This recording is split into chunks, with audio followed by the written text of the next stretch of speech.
Écoutez, bonjour à toutes et à tous. Et donc, j'ai grand plaisir à vous accueillir pour cette conférence qui vous est proposée par Serre France, par les Serre France de la région Haut-Rhin et la Lozère, puisqu'on dépasse les bornes administratives. Voilà. Donc, je vais me présenter moi rapidement. Je suis présidente d'un Serre France, du Serre France de la Lozère. Donc, je suis agricultrice. Et cette conférence, elle vous est proposée grâce à l'implication de plusieurs membres, plusieurs collaborateurs, experts, donc de l'ensemble des Serre France de la région Haut-Rhin et de la Lozère. Alors, je vais vous parler, moi je ne rentrerai pas dans le cœur du sujet, je laisserai la parole à Annabelle et Anaïs. Alors, comment ça marche? Il faut appuyer, hop. Voilà. Donc, je vais vous parler un tout petit peu de Serre France. Serre France, nous sommes un réseau d'associations de gestion et de comptabilité, donc d'experts comptables sur l'ensemble du territoire de la France, tout simplement. Et vous voyez qu'on a, en plus de l'expertise comptable, beaucoup de cordes à notre arc, puisqu'on fait du conseil d'entreprise, conseil juridique et fiscal, installation, transmission, social paye, patrimoine, environnement, informatique et digitale et études et références. Et donc dans ce cadre des études et références, la majorité des Serre France se sont regroupés en alliances régionales, enfin à différents périmètres, pour permettre d'établir ces études, ces références et donner un éclairage sur l'activité des entreprises que nous accompagnons et sur l'activité, sur l'économie régionale. Alors le Serre France, donc ici on va parler région Haut-Rhin et Lozère, mais le Serre France est présent sur toute la France. C'est un peu répétitif, mais c'est ainsi. Et donc, je voulais souligner que nous avons eu le plaisir d'accueillir sur le sommet l'ensemble des membres du bureau du Conseil national Serre France, puisque nous sommes organisés en réseau. Mais la volonté de ce réseau, c'est d'être surtout à l'écoute de l'ensemble des entreprises qui sont sur le territoire. Et donc, je remercie l'ensemble des membres du bureau d'être venus nous rencontrer sur ce sommet. Et je donnerai la parole à notre président national juste avant d'attaquer la conférence également. Donc le sujet qui va être traité aujourd'hui, c'est sur les magasins de producteurs, des références pour faciliter la gestion de ces magasins. Donc les magasins de producteurs, les circuits courts, c'est un sujet dont on a entendu beaucoup parler depuis le début de la pandémie. Mais Serre France, l'ensemble des collaborateurs suivent des entreprises, des magasins de producteurs qui existent sur notre territoire depuis bien avant cette pandémie. Donc l'intérêt, c'est qu'il y a une étude qui a été menée sur les années 2017-2019 qui va pouvoir vous être restituée, vous donner un éclairage particulier sur ce sujet, en plus en mettant en exergue ce qui a permis, ce qui a donné ce qui s'est passé avec l'année 2020, avec la pandémie. Donc si les Serre France peuvent vous proposer ces références ou proposer ces éclairages sur l'économie régionale, c'est parce qu'on a des données issues du travail quotidien des collaborateurs, que ce soit pour la comptabilité, donc des données quantitatives, des données qualitatives aussi, puisqu'il y a l'accompagnement, il y a tout un choix qui est fait d'avoir cette approche-là. On s'est doté d'outils, de compétences, de collaborateurs qui nous permettent d'avoir cet éclairage qu'on peut vous restituer à la fois à vous tous qui êtes là nombreux aujourd'hui, auprès de tous les opérateurs économiques du territoire et aussi également pour accompagner au mieux les entreprises qui nous font confiance et que nous accompagnons au quotidien. Donc je ne vais pas m'étendre beaucoup plus, je vais laisser la parole à quelques minutes, ou autant qu'il voudra, pardon, à Hervé Demal, avant ensuite de laisser la parole à Anaïs et Annabelle qui rentreront dans le cœur du sujet. Merci Patricia. Bonjour à tous. Donc, je suis Hervé Demal, le président du Conseil national Serre France. Moi aussi, je suis agriculteur dans la région des Hauts-de-France, plus spécialement en Picardie.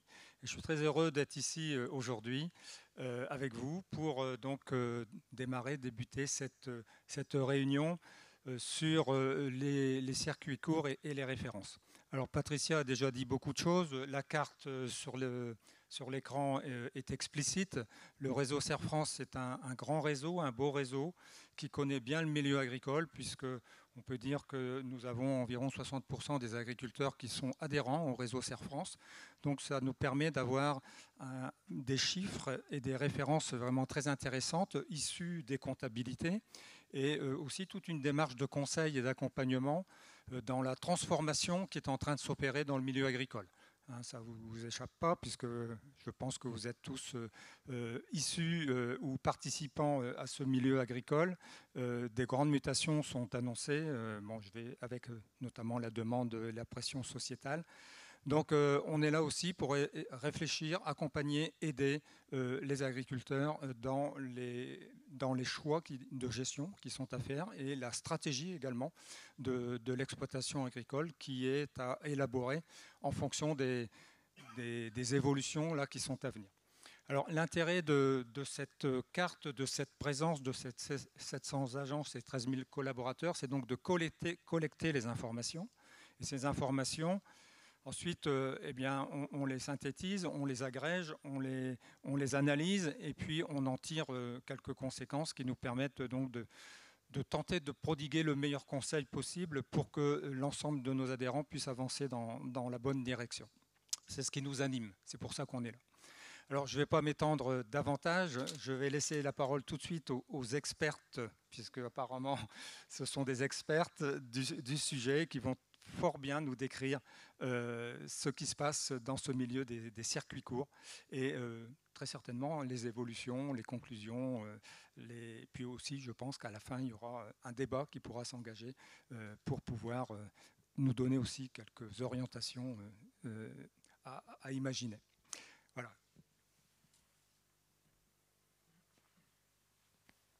Alors, merci Patricia, merci Hervé pour cette introduction.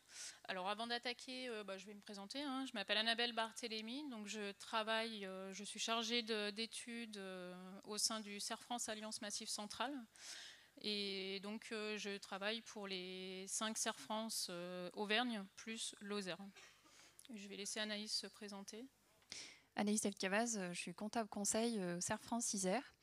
Et j'accompagne une dizaine de magasins et j'utilise notamment ces références. C'est pour ça que je suis ici pour vous les présenter. Alors, donc on va rentrer dans le vif du sujet. À un moment donné, il faut bien qu'on y aille. Vous êtes là pour ça.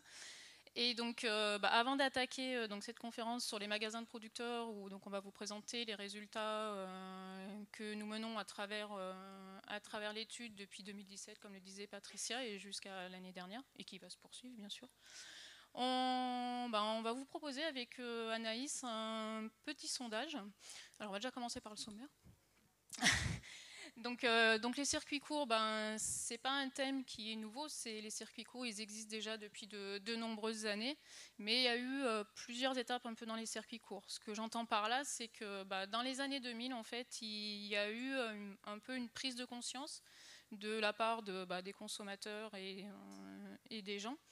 Comme quoi la façon dont on produit et dont on consomme nos aliments ont un impact sur l'environnement et sur le territoire. Donc cette prise de conscience a fait que les circuits courts sont un petit peu remontés. Et à travers la première partie de notre présentation, on va recontextualiser un petit peu les circuits courts et voir s'ils ont encore du potentiel de croissance pour gagner des parts de marché. Dans la deuxième partie, Anaïs va vous présenter donc les résultats de l'étude que nous menons au sein du Serre France Auvergne-Lozère-Rhône-Alpes. Donc une étude, comme on l'a déjà dit, qu'on réalise depuis 2017.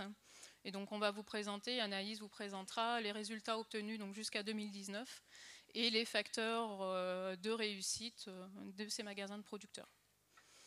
Ensuite, dans une troisième partie, on a choisi de vous présenter un exemple en fait. Donc Anaïs va vous présenter les facteurs clés de réussite des magasins de producteurs, mais il y a aussi des magasins qui fonctionnent, qui ont un joli taux de croissance, mais avec une stratégie particulière et du coup un modèle économique correspondant.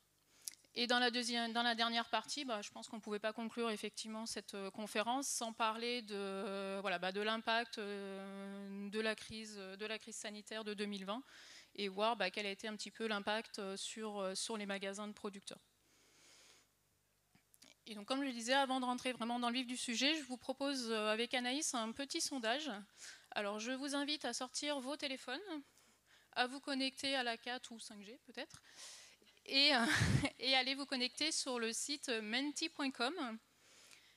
Donc vous avez juste en dessous, hop, ben, je ne peux pas pointer, donc vous avez l'intitulé le site ici, et ça va vous demander un code. Donc ce code c'est le 55 60 51 88. Et donc je vous invite à répondre au sondage qui est « Où réalisez-vous vos achats alimentaires ?» Alors vous pouvez donner jusqu'à 2 réponses. Donc est-ce que vous réalisez vos achats alimentaires en grande surface, sur les marchés, à la ferme ou en magasin de producteurs?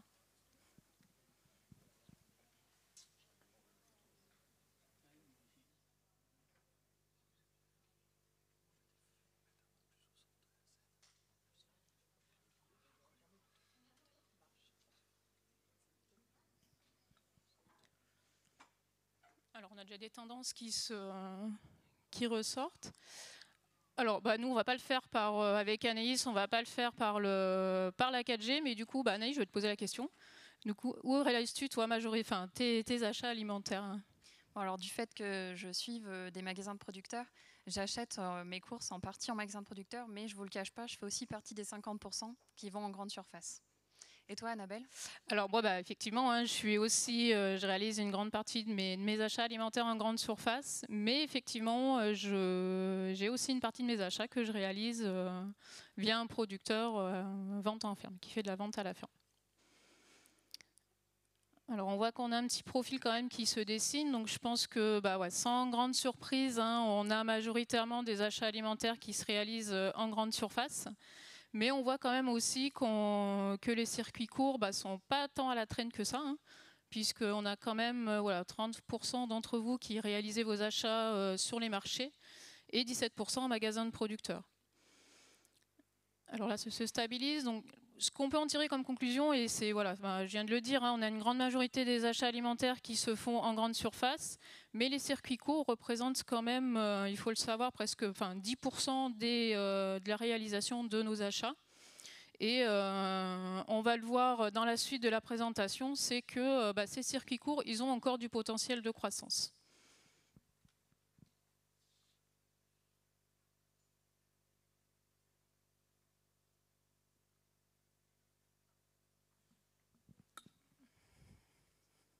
Alors avant d'aller un petit peu plus loin, déjà on voulait quand même faire un focus sur les circuits courts au niveau de la région Auvergne-Rhône-Alpes-Lozère. Donc il faut savoir qu'au niveau de notre territoire, alors quand je vais parler de territoire, ça veut dire Auvergne-Lozère-Rhône-Alpes. Donc on a un peu moins de 4700 exploitations qui commercialisent une partie de leur production via un ou plusieurs circuits courts, avec un top 3 des départements qui ont la part producteur le plus impliquée. On retrouve donc en premier, en tête de file, le Rhône, et ensuite la Drôme et l'Ardèche, avec 3 circuits majoritaires qui sont la vente à la ferme pour 60%, et ensuite on retrouve quasiment à part égale la vente sur les marchés et la vente auprès des commerçants. Avec pour ces producteurs un chiffre d'affaires qui est assez variable, puisque ça va de 10 à 75% du chiffre d'affaires total. Ce grand écart s'expliquant par le niveau de production qu'on commercialise en circuit court, que le producteur commercialise en circuit court. Et pour faire le lien donc avec le petit sondage qu'on vous a proposé, je pense que vous êtes peut-être, certains d'entre vous, peut-être que avec la crise sanitaire qu'on a vécue l'an passé et le confinement, en particulier au mois de mars 2020, on s'est aperçu à travers le sondage en tout cas qui a été conduit et qui est assez récent puisqu'il date du mois de juin dernier, montre qu'on a 65% des Français qui ont consommé des produits issus des circuits courts suite au confinement. Et quand on entend consommer des produits issus des circuits courts, c'est au moins une fois par mois. Parmi ces 65%, on en a 80% d'entre eux qui ont réalisé leurs achats au niveau d'un point de vente physique. Alors un point de vente physique, c'est soit ils sont allés vers la vente à la ferme, soit sur les marchés, ou alors un magasin de producteurs. C'est tout ce qui n'est pas en fait drive ou commande sur Internet. Et ces circuits courts, ils ont quand même encore de quoi grappiller des parts de marché, puisque je pense que vous le savez tous, via la loi Egalim, d'ici 2022, pour approvisionner la restauration collective, on doit avoir au moins 50% des produits qui sont issus soit de circuits courts, soit des produits bio, soit des produits qui sont sous signe de qualité. On a également, via les plans alimentaires territoriaux, c'est aussi un potentiel pour les circuits courts, puisque ces plans alimentaires territoriaux, ils ont pour objectif d'augmenter la part des produits locaux dans les cantines et encourager également la valorisation des produits agricoles au niveau local. Donc ça laisse du coup pour nos producteurs des perspectives de croissance et des parts de marché qui peuvent être gagnées, notamment au niveau de la restauration collective de façon globale, que ce soit cantine ou restauration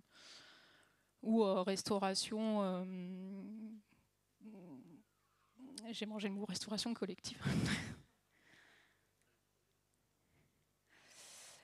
Alors on a parlé de circuits courts, mais dans ces circuits courts, donc, on trouve les magasins de producteurs.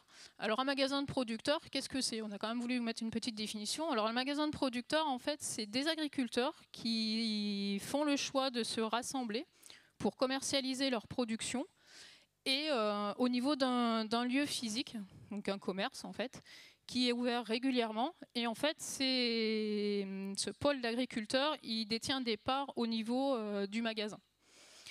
Alors c'est ce qu'on appelle, ces agriculteurs-là, ce sont les associés, et on a en parallèle des dépôts vendeurs. Alors eux, par contre, ils déposent leurs produits dans le magasin pour commercialiser leurs produits, mais ils n'ont pas de part au niveau du magasin. Donc c'est un petit focus sur les définitions qui vont revenir par la suite avec la présentation d'Anaïs. Et il faut savoir qu'au sein de ces magasins de producteurs, on a 70% des produits vendus qui doivent provenir, issus des fermes des agriculteurs membres.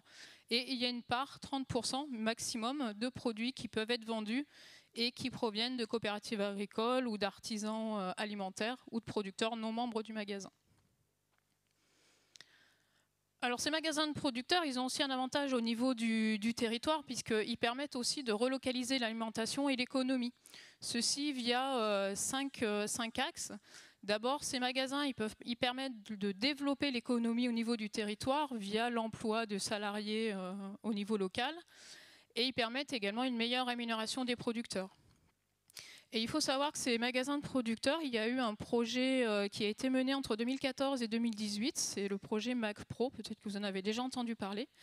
Et dans le cadre de ce projet, ils ont étudié, ils ont mis en place en fait une grille d'évaluation pour savoir l'argent qui est dépensé au niveau du magasin de producteur, s'il reste au niveau du territoire ou s'il va au-delà.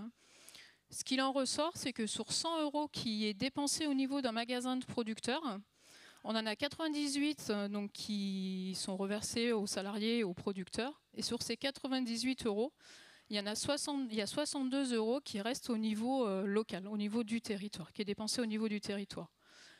Donc c'est une étude qui était du coup assez intéressante et qui a permis de montrer que justement les magasins de producteurs participent à l'économie locale. Ces magasins de producteurs, ils permettent également, sans surprise, de soutenir l'agriculture locale puisqu'ils favorisent la transparence des différents modes de production et des débouchés. Et ils encouragent la diversité des productions et des espèces locales. Ces magasins de producteurs, ils permettent également de développer les réseaux locaux en créant de l'échange et du rapprochement, j'ai envie de dire, même entre les producteurs et les consommateurs. Et ils renforcent du coup, par le même coup, le lien ville et campagne également. Ensuite, ces magasins de producteurs, ils permettent également de maintenir des services et des commerces. Alors, qu'est-ce qu'on entend par là? Ces magasins de producteurs, en fait, ils investissent entre guillemets dans un commerce, donc un commerce qui est au niveau du territoire et qui permet même de dynamiser ces commerces, des commerces qui sont fermés, ça permet de se les réapproprier. Et enfin, les magasins de producteurs permettent également de préserver le cadre de vie, effectivement par tout l'entretien et la protection du paysage par le maintien de l'agriculture. Alors peut-être que parmi vous, il y a des producteurs qui envisagent peut-être d'intégrer un magasin et qui se posent quelques questions sur les avantages que cela peut avoir. Alors, quels sont les avantages à intégrer un magasin de producteurs? C'est d'abord le fait de se mutualiser à plusieurs. Ça permet d'élargir la gamme de produits que l'on va proposer au niveau du magasin. Ça permet également de partager les responsabilités, puisqu'on verra qu'on a quand même un certain nombre d'associés en moyenne dans les magasins, en particulier ceux qu'on a audités. Et ça permet également, par rapport par exemple à de la vente à la ferme, alors sans vouloir opposer les deux types de circuits, mais ça permet d'être dans un commerce et sur un lieu qui soit plus accessible et plus visible également. Ensuite, le fait d'intégrer un magasin de producteurs, ça permet également de renforcer le lien, je l'ai dit précédemment, entre les producteurs et le consommateur et de favoriser les échanges. Le consommateur, du coup, ça lui permet de discuter avec les producteurs qui font les permanences. Et même les producteurs, ça leur permet également de voir un petit peu les consommateurs et de leur expliquer comment ils produisent leurs produits. Et enfin, ça permet également de minimiser le temps de vente. Le fait d'être mutualisé, il y a des permanences assurées par les producteurs, mais du coup, plusieurs. Il n'y a pas qu'une seule personne qui va être dédiée à la maintenance du magasin. Et enfin, un point qui est quand même assez essentiel, le fait de commercialiser via un magasin de producteurs, ça permet aussi, pour celui-ci, de maîtriser son prix de vente. C'est-à-dire que le producteur, en fait, qui va commercialiser son produit, il va avoir son prix de vente. À ce prix de vente va être retenu un taux de commission. Et une fois qu'on déduit ce taux de commission, on s'aperçoit qu'on a entre 75 et 90% du prix de vente finalement qui revient au producteur. Donc ce qui laisse une marge qui est quand même nettement supérieure à une commercialisation en GMS où souvent on est inférieur à 50% du produit qui revient au producteur. Du prix qui revient au producteur, pardon. Et pour conclure cette première partie, finalement la question qu'on peut se poser, c'est pourquoi, alors Patricia et Hervé ont déjà un petit peu répondu à la question, mais pourquoi avoir finalement des références économiques sur les magasins de producteurs ? Ça permet tout simplement, à partir de la description du fonctionnement technique, mais également du fonctionnement économique du magasin, de développer des références qui permettent à ces producteurs de piloter un peu au quotidien leur structure et de voir comment ils se positionnent. Je vais prendre par exemple l'exemple d'un magasin, s'il voit que son chiffre d'affaires baisse, en se comparant avec les moyennes de groupe, ça va lui permettre d'identifier éventuellement les points critiques, entre guillemets, qui fait que son chiffre d'affaires baisse. Et donc maintenant, je vais laisser la parole à Anaïs qui va vous présenter donc les résultats de l'étude qu'on mène depuis maintenant 4 ans, et donc sur la période 2017-2019. Merci Annabelle. Alors, notre échantillon en 2019, comment il est composé ? Il est composé de 32 magasins. Alors pourquoi je vous parle de l'année 2019 ? C'est qu'on a toujours un petit décalage dans la sortie des plaquettes. Et là, la dernière, donc avec les données 2020, est en train de sortir. Elle sera bientôt disponible. On a essentiellement des magasins situés en zone non commerciale passante et zone commerciale, comme on voit 40%, 37%. La plupart sont de création assez récente. On a la moitié des magasins de l'échantillon qui ont entre 5 et 10 ans. Les locaux de vente font en moyenne 151 mètres carrés avec 75 mètres carrés de stockage. Annabelle vous a parlé qu'on avait 2 types de producteurs dans un magasin de producteurs. On a à la fois les associés. Donc en moyenne, on a 10 associés. Et on a aussi les dépôts-vendeurs. Donc vous voyez juste en dessous, on a 29 dépôts-vendeurs en moyenne. Les acteurs des magasins, on n'a pas juste les producteurs, on a aussi les salariés. Et donc en moyenne, on a 1,8 équivalent temps plein. Comme Annabelle vous l'a précisé, les rôles sont bien différents entre les associés et les dépôts-vendeurs. Comme on le voit, les associés passent du temps au magasin. Ils estiment en moyenne à 294 heures par an de temps passé au magasin dans la gestion du magasin.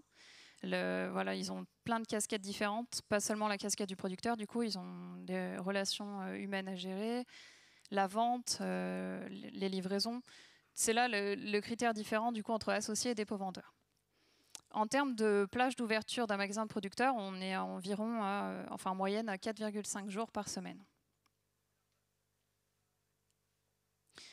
En termes de chiffre d'affaires, on a un chiffre d'affaires en croissance. Ces dernières années, comme l'a dit Annabelle, les magasins de producteurs évoluent de manière très positive. On a même une croissance à 2 chiffres.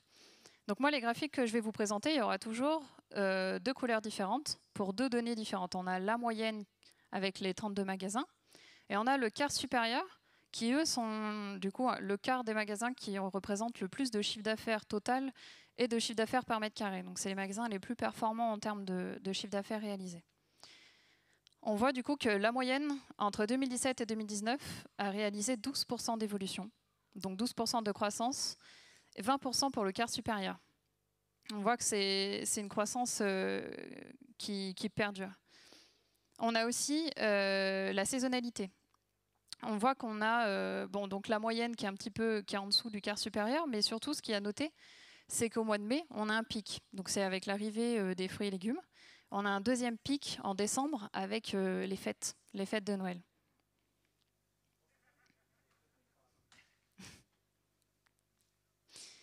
Alors là, je vous ai montré le chiffre d'affaires, mais aussi on peut s'intéresser à d'autres critères. Et on va voir qu'en fait, on a des performances commerciales multiples. On a d'abord la surface de vente. Donc vous pouvez voir que le graphique, il est c'est assez large. Par exemple, on a un magasin qui fait 250 m² de surface pour un chiffre d'affaires à peu près à 17 000 € de mètre carré. À l'inverse, on en a un à 250 m² qui fait 5 000 € au mètre carré.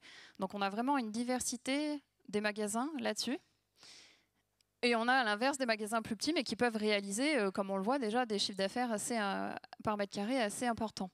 La moyenne, elle est à 7 800 € du mètre carré. Le quart supérieur est à 12 000. Si on regarde le panier moyen, donc le panier moyen, c'est pareil, hein. On va de environ 15 jusqu'à 35 €.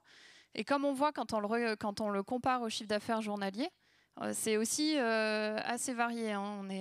On n'a pas un graphique où tout est regroupé au même point. En moyenne, le panier moyen, il est à 26,80 € et le quart supérieur est à 28. On verra du coup qu'avec l'effet du Covid, on a eu une augmentation de ce panier moyen. Ce panier moyen était déjà en augmentation, mais notamment pendant la période de confinement, il a vécu une augmentation de plus 5 €. Donc là, on a parlé du panier moyen, vous devez vous demander ce qu'il y a dans le panier moyen.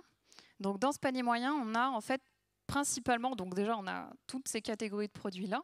On peut avoir entre 500 et 1500 références actives dans un magasin de producteurs. Et principalement, comme on peut le voir, comme représentent les petits dessins, on a principalement en fait la viande de porc, tout ce qui est volaille et canard, et les fruits et légumes. Ces trois catégories-là représentent à elles seules la moitié des ventes du magasin. Donc c'est comme on le dit, c'est le top 3 des produits. Après, donc en fait, ce graphique, quand on présente dans les magasins, on a une troisième ligne avec la ligne du magasin pour que le magasin puisse se comparer à la moyenne et au quart supérieur en répartition de chiffre d'affaires par catégorie de produits. Ça permet de lancer des pistes de réflexion.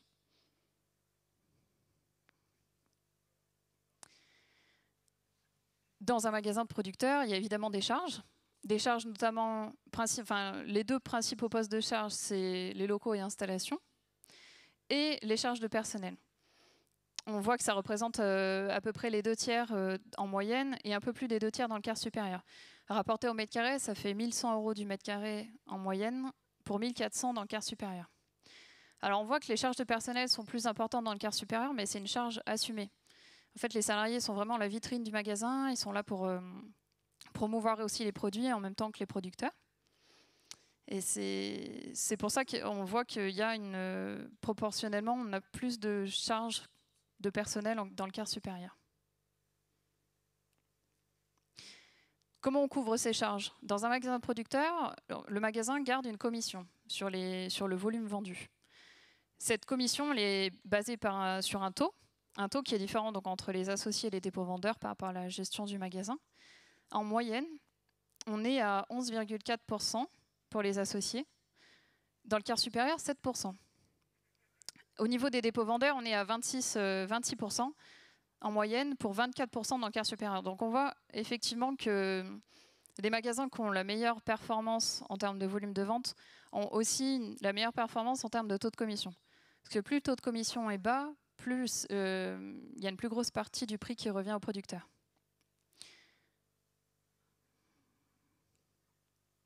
Donc là, je vous ai présenté les éléments de la plaquette, quelques graphiques. Ça nous permet de sortir quelques facteurs clés de succès. Comme on l'a vu, on a principalement des magasins implantés en zone commerciale, avec souvent des surfaces de vente supérieures à 100 m², une gamme de produits, ça permet en fait d'avoir une gamme de produits étendue. Comme on l'a vu tout à l'heure dans le sondage, finalement on a peu de personnes qui s'approvisionnent directement à la ferme. À la ferme, on aura tendance à trouver qu'un seul produit. En magasin de producteurs, on a une gamme étendue. On a des magasins de producteurs qui ont des références bio, des signes de qualité, des appellations d'origine protégée. En termes de chiffre d'affaires, on se situe à 11 000 € du mètre carré, qui à peu près, qui commence à ressembler à la grande et moyenne surface. Donc on voit que les magasins de producteurs se professionnalisent. Notre panier moyen qui est à 26 €. Pour comparaison, on vous a indiqué le panier moyen qu'on a eu pour Grand Frais qui est à 45 €. Donc on a évidemment encore des différences. On n'est pas sur les mêmes magasins. Je vais laisser la parole à Annabelle qui va vous présenter l'analyse d'un magasin, d'un projet de magasin de producteurs. Merci Anaïs. Donc effectivement, dans cette troisième partie, on a choisi de vous montrer un exemple. Donc, comme je le disais en introduction, Anaïs vous a présenté voilà, les moyennes de groupe et les facteurs qui font la performance d'un magasin de producteurs. Mais on voit également, et on va le voir à travers l'exemple qu'on a choisi de vous présenter, que des fois, les magasins, ils ont une stratégie et derrière un modèle économique. Alors là, on est sur le cas d'un exemple d'un magasin qui est situé en zone commerciale avec une amplitude d'ouverture de 4 jours par semaine et avec un certain nombre d'animations par an, puisqu'on est un peu plus de 10 animations par an. On voit que c'est un magasin qui a quand même un taux de croissance assez important, si je puis dire, parce qu'on est à quasiment 30% de croissance sur la période 2017, entre 2017 et 2019. Et du même coup, lié à cette hausse de croissance, on a un taux de commission qui est en baisse de 7% pour les dépôts-vendeurs notamment. Et on va voir que ce magasin de producteurs, il a effectivement une très jolie croissance, mais derrière, il dénote un petit peu par rapport à ce que vous a présenté Anaïs, puisque quand on regarde effectivement la dispersion de son chiffre d'affaires, on s'aperçoit, alors il apparaît là, c'est les données qui sont en rouge, donc on s'aperçoit que ce magasin de producteurs, il a une belle croissance, mais derrière, c'est pas forcément lié à un meilleur chiffre, un meilleur chiffre d'affaires si, mais il fait quand même partie des magasins qui a un chiffre d'affaires parmi les plus faibles de notre panel. Et quand on regarde, Anaïs a parlé du top 3 des produits que l'on retrouve et qui font, on va dire, qui fait partie des facteurs clés de la performance sur le magasin de producteurs. Et on voit qu'on ne retrouve pas du tout notre top 3, qui est, pour rappel, c'était la vente, le chiffre d'affaires qui était lié plus à de la vente de viande de porc, de volaille et de fruits et légumes. Et là, en fait, notre magasin, quand on dit une stratégie, un modèle économique, et en fait, la stratégie de ce magasin, elle est plus basée sur un peu un effet territoire et des produits spécifiques. Parce qu'en effet, quand on regarde ce qui fait son chiffre d'affaires, finalement, les ventes qui réalisent son chiffre d'affaires, on retrouve tout ce qui est pain, pâte, farine, et vin, bière, liqueur, miel et dérivés, et aussi également, et pour partie, j'aurais presque dû commencer par là, les fromages de vache. Donc on voit bien à travers cet exemple que oui, on a des moyennes de groupe, oui, on a des facteurs clés de succès, mais on peut avoir des magasins derrière avec une très jolie croissance et avec derrière une stratégie spécifique. Et pour conclure, du coup, je vais laisser la parole à Anaïs. Donc, comme vous le savez, l'année 2020, elle a été cruciale pour pas mal de secteurs, alors en positif ou en négatif. Donc là, comme on va le voir, pour les magasins de producteurs, ça a eu un effet positif. On a eu plus 50% de chiffre d'affaires en avril 2020 par rapport à avril 2019. Donc on a eu une croissance exceptionnelle. Les consommateurs se sont vraiment rués sur les magasins de producteurs. Le panier moyen, quand on regarde juste avril 2020 par rapport à avril 2019, a pris 10 €. Donc c'est une croissance de panier moyen qui était à 26 €, il passait donc à 36 €. Et on a aussi des nouveaux modes de distribution en fait, dans le magasin qui se sont mis en place, notamment le click and collect. Il a fallu faire face à de nouvelles attentes des consommateurs pendant cette période difficile. Et on a un magasin sur deux qui a mis en place le click and collect, souvent de façon pas forcément très aboutie, mais ils l'ont quand même mis en place. Et on en a un sur 5 qui a réussi à le maintenir après toute la période de confinement. Si on regarde en termes de panier moyen mensuel, on voit, donc comme on l'a dit, le pic. On voit que ça a commencé à monter en mars et qu'on a eu un vrai pic sur avril, que ça redescend quand même. Mais on voit qu'on se maintient au-dessus du niveau de 2019. Donc il y a eu un gain. En termes de volume de vente, c'est la même chose en fait. On voit qu'on a plus 20% de chiffre d'affaires en moyenne. Donc avec les pics qu'on a eu sur avril et mai, mars, avril, mai, c'est redescendu, mais on voit que ça se maintient quand même au-dessus. Donc il y a eu un vrai gain de cette période. Les consommateurs sont arrivés. Maintenant, on peut se poser la question de savoir comment les préserver. Et c'est là, justement, comment rester dans la course. Donc nous, on a apporté quelques pistes de réflexion, donc notamment le drive et le click and collect. Pour les magasins qui ne l'ont pas maintenu, voir si c'est réalisable de le poursuivre, enfin de le remettre en place. Éviter les ruptures de stock. C'est vrai que souvent, c'est pas facile d'approvisionner un magasin de producteur. On est sur des produits très locaux. Donc voilà, on a souvent des ruptures d'approvisionnement. Il faut y faire ça. Il faut éduquer le consommateur aussi pour qu'il comprenne. Travailler la communication externe. Souvent, c'est pas le premier point des magasins de producteurs. C'est souvent pas de communiquer sur le magasin. Quand le client est à l'intérieur, il n'y a pas de souci. Mais par contre, pour se faire connaître, c'est souvent un peu plus compliqué. Donc, on voit qu'il y a un vrai travail à faire là-dessus. Et après, en marketing digital, étudier les tendances de consommation, se rapprocher vraiment du consommateur. Fidéliser les nouveaux clients. Donc, comme on l'a vu, on a des nouveaux clients qui sont arrivés pendant la période du Covid. Et maintenant, il faut essayer de les fidéliser. En fait, il faut donc apprendre à connaître son client. Il faut se donner les moyens avec des offres promotionnelles, des bons d'achat, des cartes de fidélité, mais aussi des offres personnalisées. En fait, il faut s'inspirer de ce qui se fait dans d'autres surfaces. On a vu qu'en fait, fidéliser un client qui est déjà consommateur coûtera beaucoup moins cher que d'aller en chercher un autre. Donc, il faut vraiment miser sur les clients déjà présents.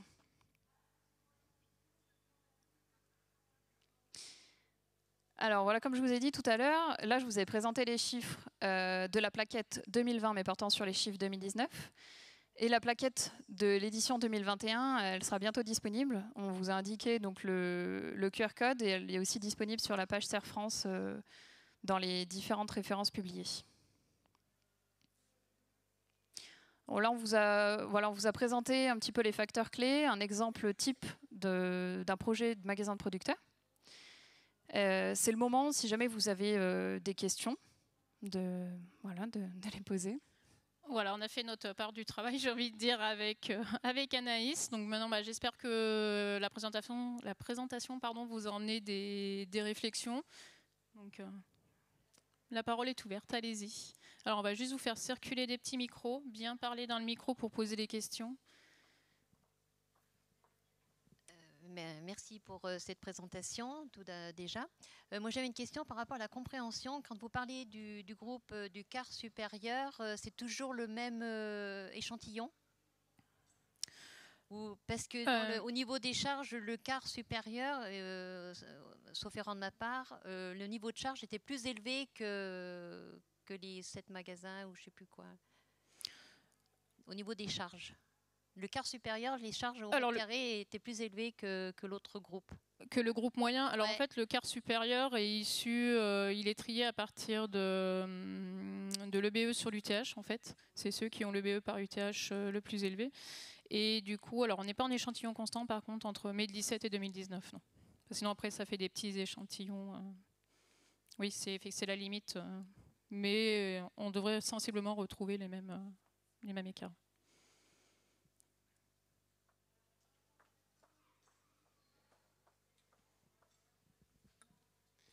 Oui, bonjour. Je voudrais vous remercier pour le travail que vous avez fait parce que c'était vraiment clair. Après, vous êtes très modeste parce que, en fait, moi, je peux témoigner là en tant qu'adhérent. Donc, je suis sur les Savoies.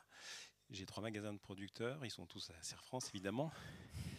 Et en fait, ce que nous font apparaître les références, c'est que les conseillers peuvent avoir vraiment une longueur d'avance par rapport à l'implantation d'un magasin de producteurs, par rapport à la clientèle, parce que je pense qu'on peut faire une étude aussi clientèle derrière. Et puis après, il y a une compétence, on va dire, associative, parce qu'en fait, quand on réunit une quinzaine de producteurs, il faut absolument que le noyau prenne. Et Serre France est vraiment à la source de ça. Bravo. Merci à vous.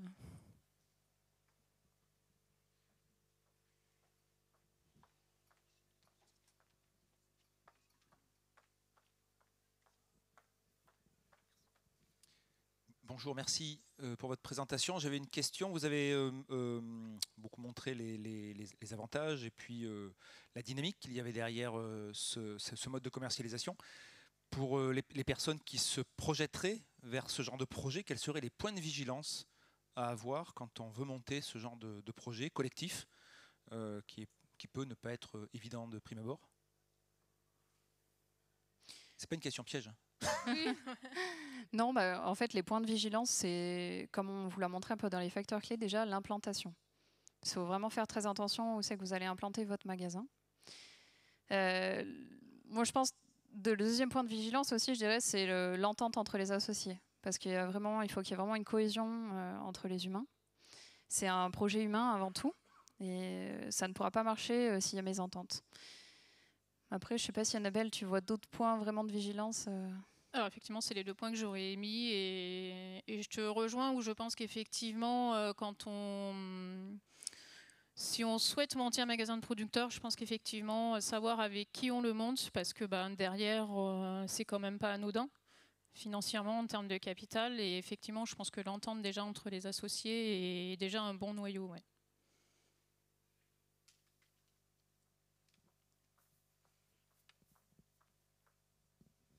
Bonjour, Marc Pangot, SARL des Trois Petits Cochons, La Lisole, dans le 03. On fait de la vente directe sur les marchés, on a 2 magasins et on se lance dans le développement de libre-service réfrigérés, des casiers avec un automate. On en a 2, on projette un 3e. On l'a fait de façon perso les 2 premiers et on s'aperçoit que le regroupement avec d'autres producteurs est nécessaire et indispensable. C'est pour ça que je suis à l'écoute de ce que vous nous proposez. Par contre, la difficulté que je rencontre, c'est effectivement de s'entendre, parce qu'on n'a pas tous les mêmes objectifs, on n'a pas tous la même notion de commerce, et c'est difficile, nous on est très distants les uns des autres, pour monter quelque chose de collectif dans notre secteur géographique. La partie libre-service m'intéressait davantage. Est-ce que vous avez des ébauches ou des statistiques dans ce domaine? Parce que moi j'envisagerais pour être dans la même lignée que vous, un magasin de producteurs, mais ouvert 24 heures sur 24 avec que des casiers. Et on est sur le point de le faire de façon individuelle. Donc on a réussi à motiver d'autres producteurs pour investir dans la machine. Nous, on a acheté le local, mais après, il y a tout un fonctionnement derrière qui est différent parce qu'il n'y a pas de personne à la vente, mais il y a une gestion de stock, une gestion de denrées périssables. Voilà, il y a d'autres contraintes, et puis un investissement de départ qui fait peur à un maraîcher qui aura moins de marge ou moins de chiffre d'affaires qu'un charcutier comme nous. Voilà. Alors c'est autant de questions, et je pense qu'en étant ouvert, en ayant plus d'amplitude d'ouverture qu'un supermarché par exemple, on est défiant toute concurrence. Voilà, juste une petite parenthèse. Alors pour répondre à votre question, est-ce qu'on a des références sur la partie libre service Alors moi, à ma connaissance, non. Je ne sais pas, toi Anaïs, du côté non, Isère, après, c'est vrai qu'on a de plus en plus de projets qui se développent là-dessus. Oui. Donc c'est pas fermé, des références peut-être pour l'avenir.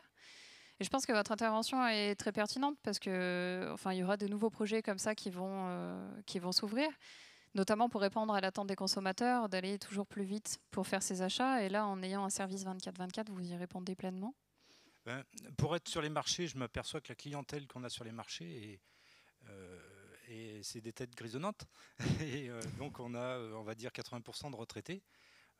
C'est des gens qui viennent passer un moment convivial, qui ont du pouvoir d'achat, mais on ne touche pas les actifs. Et avec les libres-services, on touche des jeunes générations. Donc on communique beaucoup sur Facebook. Donc ils savent qu'ils peuvent trouver nos produits en rentrant du boulot ou avant de partir au boulot. Et donc c'est un plus. C'est un plus, mais on touche aussi des retraités avec une boîte avec un automate et un écran tactile. C'est pas... ça sélectionne pas la clientèle, quoi. Après, alors, ce qui me fait peur, et je me dis, alors, Sur un système comme ça, parce qu'on a parlé de faire attention aux ruptures de stock, du coup je pose des questions, j'en profite. Moi, ce qui me paraît compliqué, c'est justement d'éviter des ruptures de stock sur de la libre service, sur du libre service. Alors, les machines sont automatisées et il y a une application sur notre téléphone, on sait à l'instant T ce qu'il y a dans la machine et on a des repères sur les dates de péremption. Donc on y passe selon le besoin de la machine et les applications qu'on a sur le téléphone, on sait à quelle fréquence on doit y aller ou si c'est urgent d'y aller, quoi. Voilà. Mais le lien humain est indispensable, hein. Vos magasins sont indispensables, les magasins que vous nous présentez. Il faut que le producteur puisse expliquer son produit à un moment ou à un autre. Nous, on a une présence sur les marchés, on envisage les machines que dans les villes où on est présent humainement sur les marchés. Oui. La machine seule ne suffit pas.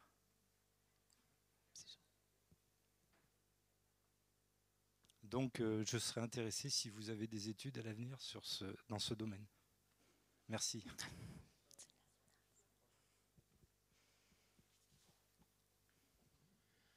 Oui, bonjour. Moi, j'aurais voulu savoir un petit peu le nombre d'associés que vous avez dans les magasins de producteurs. En moyenne. Est-ce que c'est une moyenne ou c'est très variable? La moyenne, donc comme on vous l'a montré tout à l'heure, pas de souci, elle est de 12 associés. Après, ça peut être très variable. On est des magasins où on aura 5 associés et des magasins où on va monter à 15 associés. Oui, et, je veux dire, les deux se retrouvent dans chaque quart, quoi, dans le quart supérieur et dans la moyenne. Peu importe le nombre d'associés pour... Dans le quart supérieur, c'est là où il y en a le plus ou...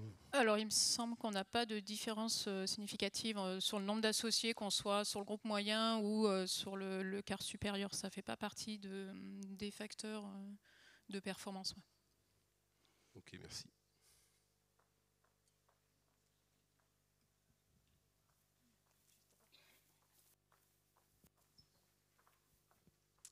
Je voulais savoir en moyenne la part de capital apporté par les associés et la durée moyenne à partir de laquelle le capital est amorti, si vous avez les références.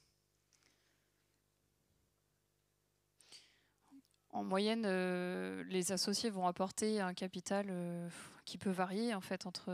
Je sais que moi j'ai rencontré entre 500 et 1500 euros de capital par associé. On est souvent, en fait aussi, ça dépend de la forme juridique du magasin producteur. On peut être sur des sociétés commerciales où là on va effectivement parler de capital. On peut être sur des associations, des coopératives. Donc tout dépend dans quel cas on se situe. Après, savoir en combien de temps le capital... Là, par contre, non, je ne vais pas pouvoir répondre à cette question. Ouais, typiquement, il faudrait nous laisser vos coordonnées et ça, je pense qu'on pourra vous le ressortir. Mais là, comme ça, de but en blanc, j'avoue que... Mais ouais, laissez-moi vos coordonnées. Et Ah bah, monsieur, peut-être à une... Oui, bonjour. Moi, je voudrais réagir un peu par rapport à la personne qui a communiqué tout à l'heure par rapport au pouvoir d'achat. Les pouvoirs d'achat, ils ne vont pas aller en augmentant.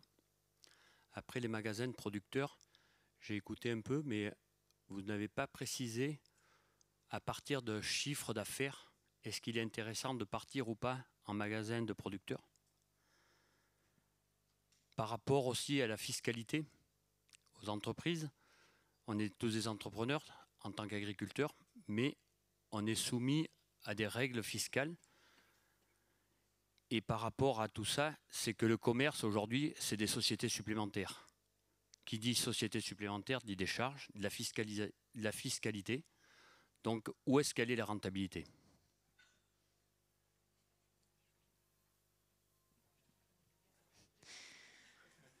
Je pense que la question de la fiscalité, elle est propre à chaque exploitation.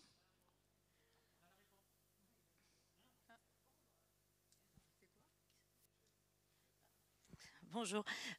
Pour répondre, je me permets de répondre à la question. Donc déjà, la première, c'est donc la fiscalité. Non, il y avait une autre question avant la fiscalité, mais il y a aussi la fiscalité. Alors, dans les magasins de producteurs, il faut savoir que c'est des sociétés commerciales en continuité des exploitations agricoles.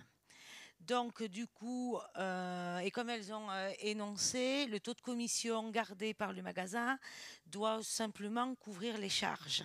En général, ce taux, il est calculé de façon à ce que les résultats soient faibles, on soit à l'équilibre. Donc, le producteur, lui, il a quand même sa rentabilité sur son volume des ventes, moins sa commission, et plus cette commission est faible, plus le producteur assure une rentabilité. Voilà. Par contre, après, on a au niveau fiscal les volumes des ventes qui intègrent les chiffres d'affaires agricoles, comme on pourrait vendre sur l'exploitation ou sur les marchés ou dans d'autres structures. Oui, je vais faire une petite réponse sur l'investissement. Alors, ce n'est pas une réponse précise, mais quand on s'associe pour faire de la vente, il y a souvent un noyau et on a souvent une collectivité derrière. Donc, nous, à chaque fois qu'on a commencé un magasin de producteurs, c'est soit la commune, soit le département qui nous a filé un coup de main. Donc moi, j'incite aussi à aller localement voir s'il n'y a pas une commune qui met à disposition pendant 1 an, par exemple, un bâtiment. Et puis ensuite, on prend le relais, quoi. Mais il y a toujours une amorce ou une coopérative qui est derrière aussi, ou quelque chose comme ça. Donc après, l'investissement n'est pas énorme, hein. Nous, on a mis 20 000 € à peu près, chaque associé. Et ensuite, après, ça amorce assez rapidement. Mais il faut aussi un bassin de clients potentiels, oui.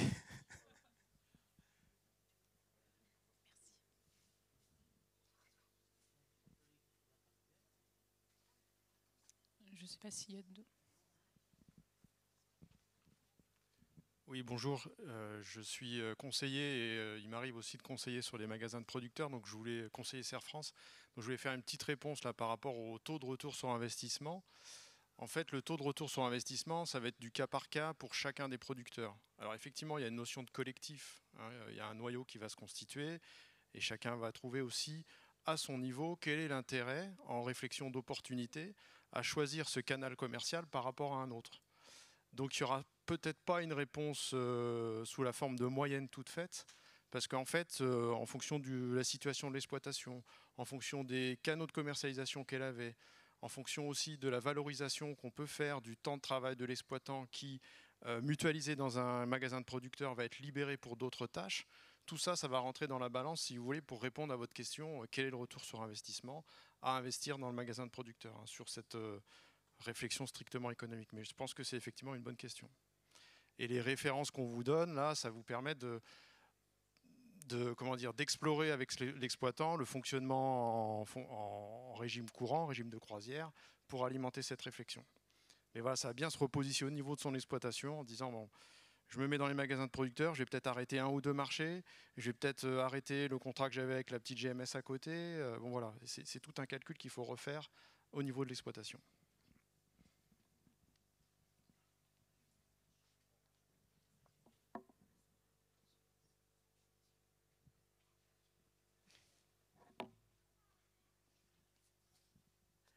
Donc, je voulais rebondir un petit peu par rapport à la présentation que vous avez faite sur des moyennes, donc quart supérieur, enfin des moyennes, et le cas un peu atypique que vous avez présenté à la fin. Parce que bon, j'ai également je participe à un magasin de producteurs qui ressemblerait plus au quart, enfin aux plus petites surfaces et quasiment plus petit chiffre d'affaires au mètre carré. Et moi, ce qui m'intéresse, enfin l'intérêt, c'est que ces magasins de producteurs, c'est des outils qui peuvent être maîtrisés par les agriculteurs. Vous disiez entre 10, 12 en moyenne adhérents ou sociétaires. Donc l'intérêt, c'est la force du collectif, le collectif qui s'entend sur un objectif, qui va être en capacité en fonction de là où il est situé, de gérer sa stratégie, quoi. Et c'est un outil, on voit, il peut se rapprocher plus, il va se ressembler plus à, vous disiez, la GMS, enfin, ou de la moyenne surface, dans certains endroits, enfin, dans le Rhône ou ailleurs, ou les Savoies, peut-être, enfin, des endroits où il y a un potentiel de consommation, où il y a aussi un potentiel de production qui permet d'avoir toute la gamme de produits dont vous présentiez, les top 3, etc. Et l'intérêt, c'est que ces outils, il faut que nous, les agriculteurs, accompagnés des conseillers, on sache les utiliser en fonction de la stratégie du groupe et en fonction évidemment de là où il est situé, des produits qu'il est capable de proposer. Et par rapport à l'année 2020, la question des ruptures, c'est quelque chose qui interroge parce que, enfin, ça dépend où on est, mais on n'a pas tous des capacités à produire plus. Donc on se retrouve confronté à certains moments à plus de demandes. Et c'est là aussi, c'est important d'expliquer aux consommateurs que du jour au lendemain, on ne va pas multiplier une production par 2 ou même de 10 ou de 20%. Donc c'est aussi l'intérêt, c'est de pouvoir échanger, d'avoir ce contact avec les consommateurs. Bon, c'était juste un commentaire plus qu'une question, mais voilà. Oui, mais je vous rejoins, et Anaïs l'a dit, effectivement, moi j'ai eu le cas là, quand j'ai audité un magasin où, sur cette année, là, sur 2021, donc ça ne fait pas partie des résultats qui vont apparaître. Mais quand on parle d'éduquer le consommateur et voilà, quand on n'a pas un produit, effectivement, on ne peut pas le fabriquer. Et effectivement, il faut éduquer le consommateur. Et là, typiquement, le magasin donc, qui livrait des fruits et légumes, donc avec la période de gel qu'il y avait eu au printemps, ils étaient un peu en rupture de certains fruits. Et ils me disaient, ils ont essayé de faire en sorte de faire sans les fruits, sans les fruits qui étaient en moins. Mais effectivement, ils sont aperçus qu'ils ont été obligés d'aller voir un autre producteur pour les fournir parce que les clients, du coup, allaient voir un magasin de producteurs concurrents. Ouais. Donc effectivement, c'est vrai que cette partie d'éducation, entre guillemets, du consommateur est aussi essentielle. Bonjour. J'avais deux points à voir, moi. Le premier, selon votre expérience, est-ce qu'un magasin de producteurs qui ne propose pas de porc ou de fruits et légumes serait une faute pour lui en fait? Alors, je vais répondre non, et je vois Patricia qui hoche la tête, parce que il me semble, Patricia, qu'effectivement, le magasin où vous êtes, vous n'avez pas forcément ce type de produit, et pourtant... Donc, je pense qu'on peut fonctionner sans ce top 3. C'était un peu le but aussi de... Alors je suis passée un peu vite, mais sur l'exemple qu'on a donné, ils ne sont pas dans ce top 3 et ils ont plutôt des produits à la marge, comme c'était marqué sur le titre. Et ces produits à la marge qui normalement sont plus faits pour consolider le chiffre d'affaires, sur certains magasins, c'est leur stratégie, c'est ces produits à la marge. Donc on peut très bien avoir un magasin qui fonctionne sans forcément avoir ce top 3 des produits. Ouais. Patricia, vous vouliez ajouter quelque chose ? Non, moi, c'est juste mon exemple. Nous, on a de la charcuterie, des conserves. Il n'y a pas du frais. Dans ma région, on a très peu là où je suis située, on a très peu de ce qui est viande en frais, donc qui font partie des produits d'appel ailleurs. On n'a pas de fruits et légumes parce qu'on est entre 700 et 1000 mètres d'altitude, c'est plus compliqué. On en a, mais c'est très court. Donc, c'est ce que je disais, c'est que c'est adapté. On n'est pas, évidemment, on est plutôt à 3 000 € du mètre carré, mais chaque structure est adaptée. L'intérêt, c'est que c'est adaptable. On peut pas... Alors, en fonction de là où on est, ce n'est pas des modèles il ne faut pas partir sur un modèle unique à répliquer, mais il faut être en capacité d'utiliser les outils qu'on a, que ce soit en termes d'association juridique Mais ce qui compte, moi, je crois beaucoup à le collectif et qu'on soit clair sur notre vision et sur ce qu'on veut faire, quoi. Après, racheter, comme vous disiez, des fruits à un autre producteur parce qu'il en manque, ok. Par contre, aller chercher... Voilà, c'était vraiment l'exemple pour combler... pour combler, il y a des moments où on est obligé. Mais... Oui, parce que ce n'est pas du tout leur stratégie, ce magasin-là. Ouais. Et donc, le deuxième point, merci. J'accompagne aussi des magasins de producteurs, mais moi, je suis région Centre-Val de Loire. Étonnamment... on remarque quelque chose, c'est que la partie click and collect et drive, pendant le Covid, c'était à la mode. Et les personnes qui finalement sont restées clients du magasin de producteurs ne veulent plus spécialement utiliser ces click and collect et ces drive et préfèrent prendre le temps de faire leurs courses. Parce que justement, on revient à un panel de personnes qui ont un certain pouvoir d'achat. Voilà, juste ma petite remontée personnelle donc, par rapport à mes clients. Alors, je vous laisserai réagir, mais du coup, ça amène une autre question et j'ai entendu ce qui était très juste et qui m'a vraiment intéressée. on peut aller jusqu'à 1500 références. Et là, quid de ce statut de magasin de producteur qui est quand même relativement large et simple pour des agriculteurs, parce qu'aujourd'hui, la proportion d'achat-revente et de dépôt-revente est quand même extraordinairement en inflation pour pouvoir fidéliser des personnes qui viennent justement pas chercher uniquement de la charcuterie et des produits bruts tels que des fruits et légumes. Donc, quel retour vous avez de votre expérience et de votre zone territoriale? Au niveau des références, au niveau de l'expérience que j'ai, en fait, on peut avoir un grand nombre de références, pas forcément sur les produits un peu, enfin, moins principaux. On peut déjà rien que sur la viande de porc, comme vous l'avez cité tout à l'heure, on a souvent un panel de références. Si on a du frais, dès la transformation, on peut déjà avoir un nombre de références assez incroyable sur toutes les viandes finalement. Donc on se retrouve vite. Même rien que dans le top 3, on peut vite avoir déjà un tiers du nombre de références qu'on a. Après, oui, c'est vrai qu'on va souvent avoir des petits produits qui vont se rajouter, des références, des références en produits moins principaux, on va dire. On peut avoir des plantes, on peut avoir j'ai plus d'autres exemples comme ça, mais on peut avoir pas mal de petits produits effectivement à côté. Ça vient compléter la gamme, ça reste quand même des produits locaux. C'est souvent pas en achat-revente, mais bien en dépôt-vente. Donc les magasins ont un contrat, les producteurs ont un contrat de mandat avec le magasin. Et du coup, quid du magasin producteur, on a quand même la valeur producteur. Et souvent même ces producteurs qui ont des produits, moi par exemple, j'ai un exemple là qui vient, la spiruline. Et ils viennent souvent faire des démonstrations, faire des animations autour de leurs produits. Donc on a quand même ce côté humain, même s'ils sont en dépôt-vente.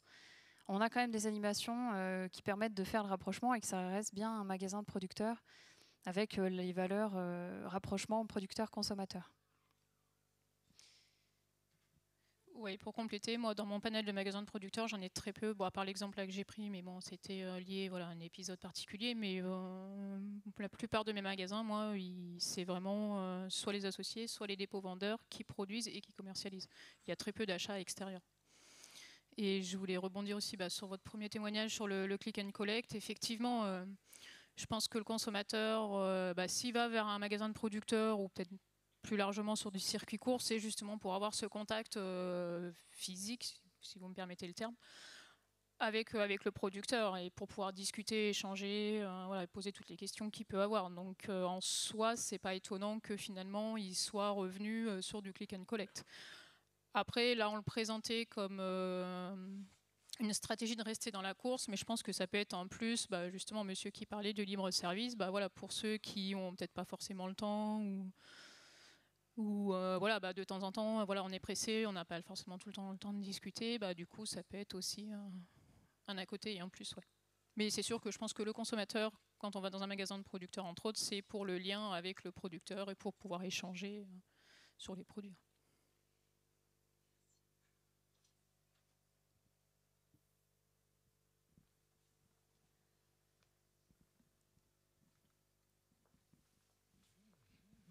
Merci, bonjour à tous. Non, simplement quelques éléments. Donc on a un recul qui est finalement assez court, parce qu'on a eu des pionniers il y a 20-30 ans dans les producteurs qui se rassemblaient dans des magasins. On a eu des générations qui étaient assez courtes finalement, une petite dizaine d'années. Donc je pense que finalement, actuellement, on a une nouvelle dynamique et on se doit d'en profiter.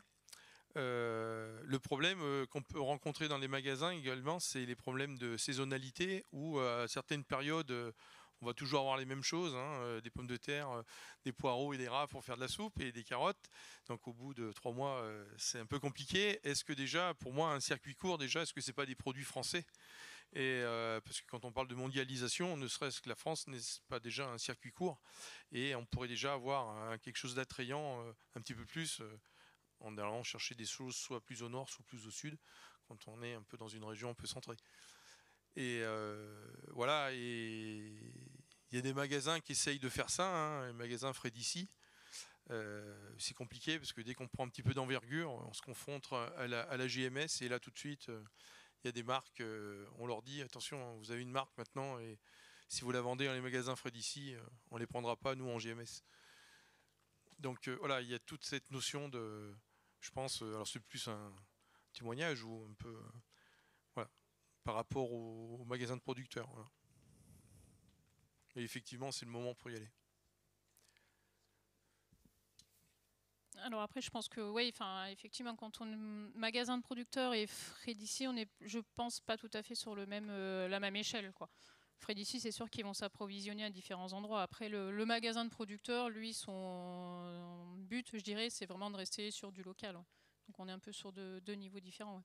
Après, pour rebondir sur l'effet saisonnalité, oui, c'est sûr que dans un magasin de producteurs, on ne va pas trouver des tomates en plein hiver comme au supermarché, pour prendre la caricature. Hein.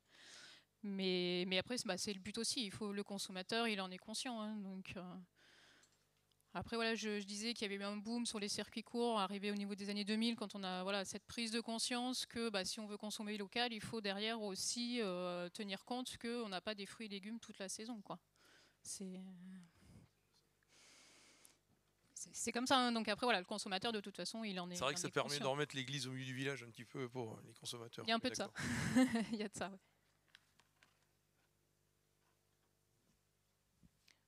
Je pense qu'on va pouvoir s'arrêter là, si personne n'a plus de questions. S'il n'y a plus de questions, oui.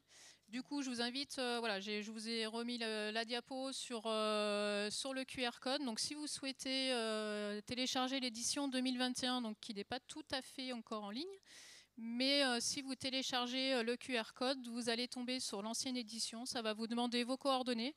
Donc n'hésitez pas à les laisser et nos collègues derrière vous feront parvenir la nouvelle édition avec les résultats 2020 quand ils seront sortis, tout chaud sous presse.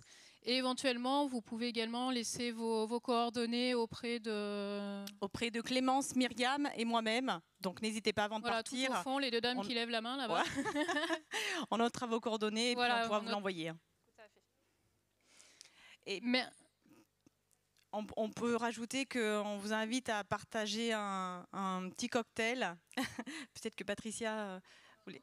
Voilà, avant de partir, hein, n'hésitez pas, ça fera l'occasion de finir les échanges. Voilà, si vous avez d'autres questions. Hein. Et merci à vous. Hein. Merci. Merci.